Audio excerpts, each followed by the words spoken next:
कि रात को 3 बजे जब सब सो रहे होते हैं मगर एक टीनेजर जाग रहा होता है। उसके दिमाग में 100 सवाल घूम रहे होते हैं कि अगर वो मुझे छोड़ के चलेगी तो मेरा क्या होगा? या अगर मैं लाइफ में फेल हो गया तो मेरा क्या होगा? या लोग पता नहीं मेरे बारे में क्या सोचते हैं? तो अब सवाल यहाँ पे ये उठता है कि टीनेजर्स इतना ओवरथिंक क्यों करते हैं? आज हम इस वीडियो में समझेंगे इसके पीछे की साइंस, लॉजिक और इसके सॉल्यूशंस पे हम बात करेंगे। एक लड़की है 17 साल की रिया, जो हर छोटी सी बात पे बहुत ओवरथिंक करती है। जैसे उसने अपने दोस्त को कोई मैसेज किया और उसके दोस्त का कोई रिप्लाई नहीं आया, तो रिया को लगता है जैसे उसका दोस्त उससे नाराज हो गया है। या रिया को किसी ने डांट दिया तो उसको लगता है जैसे उसकी जिंदगी खत्म हो गई है। धीरे धीरे रिया के दिमाग में एक लाइन बार बार घूमने शुरू हो जाती है कि शायद प्रॉब्लम मुझ में ही है, शायद मैं ही गलत हूँ।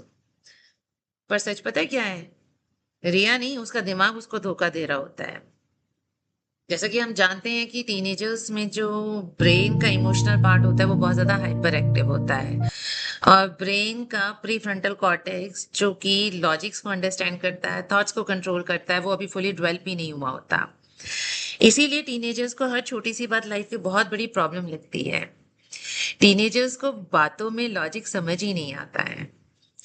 इसीलिए टीनेजर्स बहुत जल्दी ओवर थिंकिंग का शिकार होते हैं।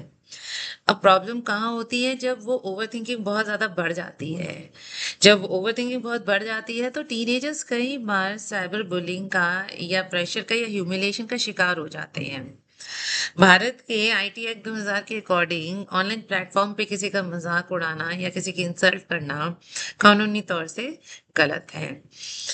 अब जब चीजें इतनी ज्यादा ओवरथिंकिंग तक पहुंच जाती हैं तो सवाल ये उठता है कि ओवरथिंकिंग सबसे ज्यादा किस वक्त होती है?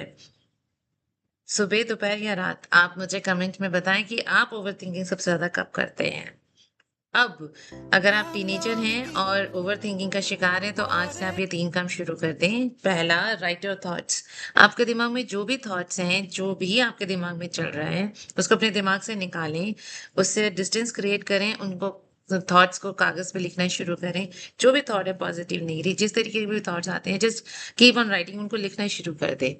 दूसरा, मूव योर बॉडी। अब अपनी बॉडी को मूव करें, आप एक्सरसाइज करें, आप वॉक पर जाएं, कोई स्पोर्ट्स एक्टिविटी ज्वाइन करें, अपनी बॉडी को मूव करें।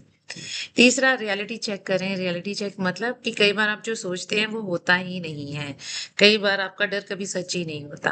तो आप इस पैटर्न को भी नोट करें। आप रियलिटी चेक लगाने शुरू करें कि आपने जितनी बार जो सोचा क्या उतनी बार वैसा हुआ। अगर आप ये 3 स्टेप्स फॉलो करते हैं, ये 3 सॉल्यूशंस पे काम करते हैं, तो आपकी ओवरथिंकिंग काफ़ी हद तक रिड्यूस हो जाती है। आप समझें कि टीनेज जो होती है वो लाइफ का बहुत ही पावरफुल फेज होता है।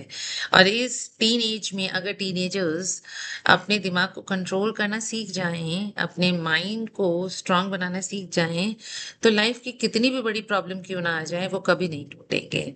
क्योंकि जो स्ट्रांग माइंड होता है वो अपने माइंड को ट्रेन करना जानता है।